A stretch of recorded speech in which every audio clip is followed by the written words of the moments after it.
রাত বাজে প্রায় তখন 10টার মতো। আর এতক্ষণে যাচ্ছিলাম আমার ছোটো চাচা শ্বশুরের বাসায় আমারই একটা ছোটোখাটো স্বাদের অনুষ্ঠান অ্যাটেন্ড করার জন্য। আসসালামু আলাইকুম এভরিওয়ান, আমি রিফা আপনাদের সাথে আবারও একটি ছোট্ট ব্লগ নিয়ে হাজির হলাম।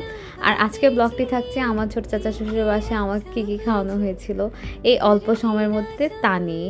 তো চলুন শুরু করা যাক।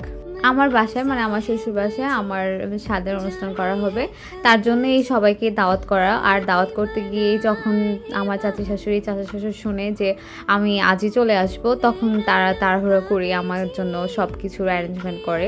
আর তাও মাত্র 3-4 ঘন্টার মধ্যে বাজার করা, সব রান্নাবান্না করা। আমার চাচা শাশুড়ি যদিও ডায়াবেটিসের রুগী, উনি অল্পতেই খুব অসুস্থ হয়ে যায়, তারপরে এই অল্প সময়ের মধ্যে এত সত্ত্বেও সব কিছু অ্যারেঞ্জমেন্ট করে আমাকে খাইয়েছেন।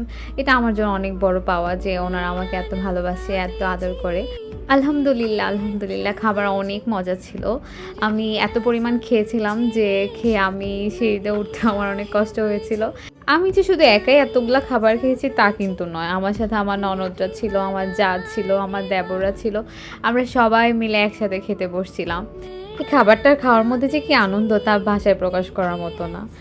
আর এই ভিডিওটা আমি যেহেতু 2 দিন আগে করেছিলাম, আজকে ভয়েস ওভার দিতেছি, ওদের সবাইকে খুব মিস করতেছি। আর এখানে এই যে হাতে পাকানো ছড়াও বানাইছিল, এত অল্প সময়ের মধ্যে যে কিভাবে সব রেডি করছে আল্লাহ জানে।